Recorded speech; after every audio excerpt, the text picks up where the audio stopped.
Good day, Crime Talk aficionados. My name is Scott Reisch, and this is Crime Talk, the most fact-driven, unbiased true crime channel. First on the docket today, how much trouble is Josh Duggar really in? Second, Gillian Maxwell's first photo while in custody. Third, Leticia Stout is a no-show in a court appearance today. And finally, our dumb criminal contestant of the day and our recap of all our contestants for the dumb criminal contestant of the week. Let's talk about it.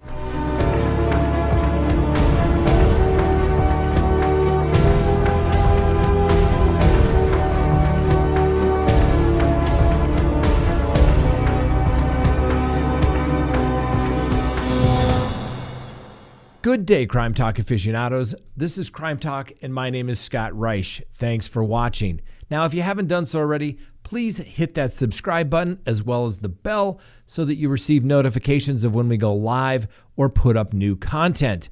Now, you can also follow us on Facebook, Instagram, and Twitter. And here's the best thing. If you can't catch us on YouTube or Facebook, you can always download today's episode at your favorite podcasting app. That's right. We're there. We're out there. We're everywhere. You can always catch a Crime Talk. There's no reason not to listen every day. All right. First on the docket, how much trouble is Josh Duggar really in? The United States District Court for the Western District of Arkansas, that's the Fayetteville Division, has filed a 2-count indictment against Mr. Duggar.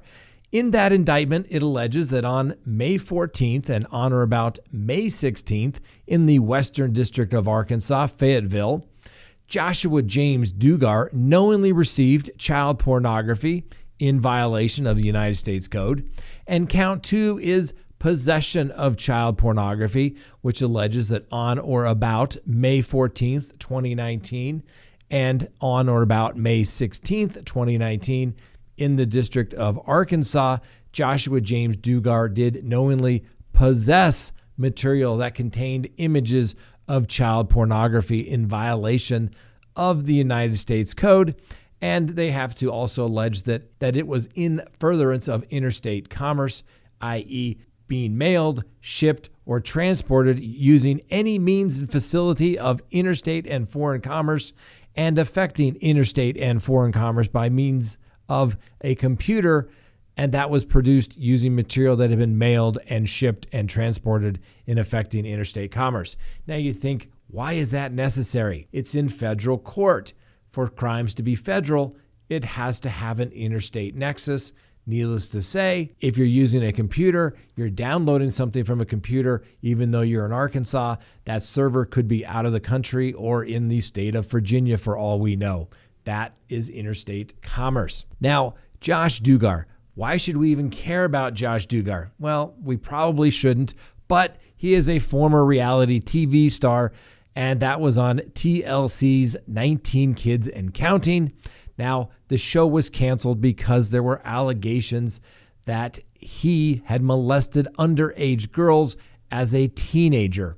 Well, maybe someone should have been looking and listening, and it figured out that perhaps he had a propensity to like underaged children. Not a good thing. That's bad. It gets you in trouble. It harms lots of young women and girls and children. I think I covered every description I could possibly come up with, so I don't get yelled at for saying you didn't say child. So Mr. Duggar was arrested yesterday. He appeared in court. He entered a plea of not guilty. That is standard in federal court. You show up at the arraignment/detention conference, and then you're sent up to the district court from the magistrate's courtroom, and you get trial dates and what have you. The detention hearing is set for next week to see if Mr. Duggar will be released and if there are any conditions or a combination of conditions that can allow Mr. Duggar to be released safely into the community, assuring that he is not a flight risk as well, and he cannot be around anyone under the age of 18 for obvious reasons. We'll continue to follow this. You just never know where this type of thing is going to pop up. And One thing that may explain the delay in why the allegation goes back to 2019 and he's not arrested until 2021 is that the prosecution must be able to put Mr. Duggar behind the computer, and not just using that computer, but he is the one that actually downloaded and possessed the images. That becomes a problem if there are multiple people in the family that had access to that computer. What do they always have to prove? Identity, that it was the defendant, not someone looked like him, not someone using his identity or somebody else, but it was in fact the defendant that committed the crime.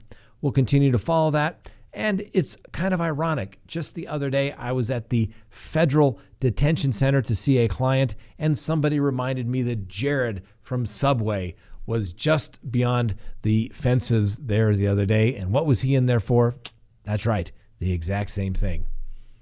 So if Mr. Duggar is convicted, that's right, he should plan on going to federal prison. Please go to CrimeTalkSearch.com, sign up for a background subscription service. You'll be happy you did. If there's anyone out there you were ever curious about what was in their background, now is the time to do it. If you're going to get involved with somebody, now is the time to do it. When you go to CrimeTalkSearch.com, you put in the name, literally millions of public records are searched, and a report is generated. And it's going to give you a report. If they have multiple social media accounts, you're going to find it. If they have multiple phone numbers, multiple email addresses, it's going to be found. And more importantly, you're going to get information regarding criminal history. Hopefully the person you're searching has none whatsoever. But if it's there, it's going to be found. You're going to get everything you'd want to know, whether you're going into business or whether you're going into a personal relationship. You're going to be able to find out the information you want to know. So go to CrimeTalkSearch.com, sign up today.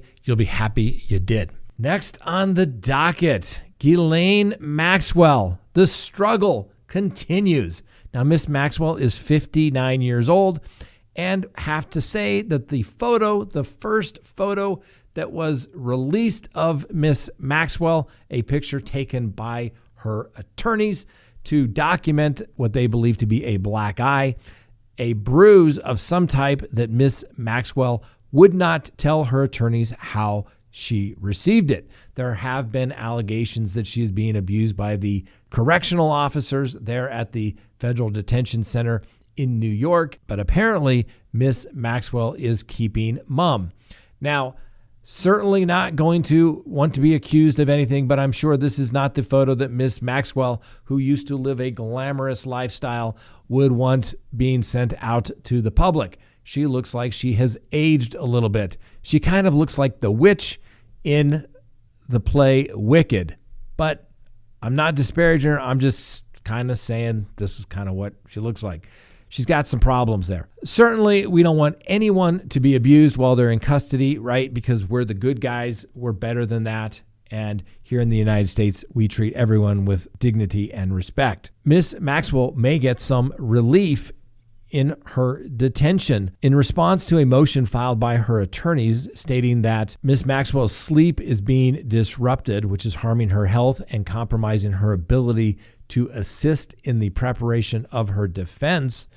The judge has ordered that the prosecutors find out if the correctional officers at the federal detention facility are in fact waking Miss Maxwell up every 15 minutes throughout the evening and night so that they can see if she is still alive. If that in fact is the case, the judge wants to know the justification for that reason. Now, on a side note here, we all know, according to the Gillian Maxwell Suicided Watch, Miss Maxwell has been in custody since July 2nd of last year. Her trial date is set for July of this year, 2021. I would submit to you that Miss Maxwell's case is not only much more severe than the Lori Vallow Chad Daybell matters, it is much more complicated than the Lori Vallow Chad Daybell matter, and yet they are going to have a trial literally within 1 year in a complex case. Don't you find that interesting? I certainly do. Just saying, Idaho.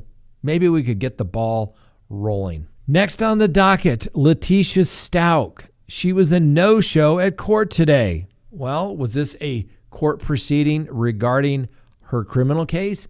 It was not. However, it was a court appearance regarding her finalization of the divorce. Her husband, Al Stout, was working on getting this matter resolved. He apparently, and somehow it's stated to the court, that he's accumulated $75,000 in attorney's fees between the murder and the divorce case. I'm not sure why he would be spending $75,000 on the murder case, and I'm not sure the divorce would take $75,000 in attorney's fees either, since, well, they really didn't own that much, and I can't imagine that she was going to contest anything whatsoever. Obviously, she referring to Leticia Stout. Well, Ms. Stout didn't show up. She would have been brought over on a writ from the jail to the courthouse, even though it was a civil proceeding. Now, there is such a thing where a defendant, and even in this case, a civil case, will refuse to go to court. Some judges handle it differently. Since this was a civil case, basically the court would have treated it as though they didn't care. They knew that she had notice, obviously, and they went to pick her up and she refused to go. Therefore, let the chips fall where they may. In a criminal case, if a defendant refuses to come to court, the judges can do a couple of things. First, they can reset the case. They can have a sheriff go reiterate how important it is to come to court. The judges could then issue a failure to appear and impose a warrant, but if they're already in custody, it really doesn't matter. And ultimately, they could ask that the sheriff extract the defendant and bring them to court against their will. Hopefully it doesn't come to that, but I think that Miss Leticia Stout, up to this point, is clearly playing games with not only the sheriff, but the court system. We'll see if that changes.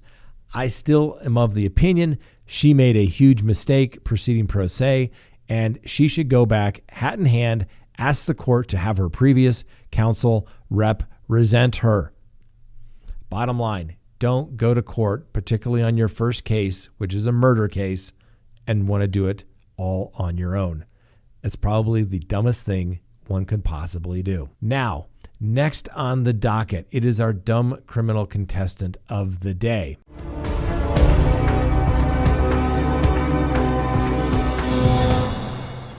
Now, our dumb criminal contestant of the day, I'm just not sure if he's a dumb criminal, which he would fit into that category, or maybe he is in fact just a horrible human being. Well, our dumb criminal today comes from Ohio, and our dumb criminal's name is James Rhodes. He was charged with aggravated menacing and ethnic intimidation after he verbally attacked a black woman who was delivering food with her young child as a DoorDash driver. Now, there's an actual video of this, and Mr. Rhodes should be absolutely appalled and embarrassed by his conduct. I don't think we can put the video up here on YouTube because, well, YouTube will censor us. And based upon the topics of today, it has nothing but demonetization written all over it. But let's try not to get a community strike as well. Well, let's just give you a quick summary of what he said. I pay $1,000 a month here, referring to the apartment complex that he refers to. And you can't make $1,000 in 2 months. F you, you dumb black effing N-word. Yeah, that's the kind of guy that Mr. Rhodes is. He then goes one step further and says, I have an AK-47 in my car. And oh, by the way, he then confirms what we already know at this point, that he is in fact a racist. That's right. He should be embarrassed. He certainly qualifies for the dumb criminal, and he is certainly a top contestant for a horrible human being contestant of the year. We'll keep him in mind when we give that award. All right. Next, let's do a quick recap. Monday, we had Keith Adams, who was smuggling drugs into the detention facility in his fake leg. We then had Olivia Taylor Washek, who was drunk in St. Petersburg and offering to give lap dances to, well, unconsenting participants on the boardwalk. We had Clifford Torres Maldonado, who was booked for possession of drugs, and he has his shirt on that says, "It wasn't me," with Pinocchio growing. Congratulations to all our contestants. You are definitely all winners in our book, but there can only be one Dumb Criminal Contestant of the Week. You all let me know in the comments, and we will let you know who the winner was for this week. Thanks for watching. Make sure you follow us. Catch our weekly recap on Saturday of the highlights throughout the week. Have a wonderful day. We'll see you next time on Crime Talk.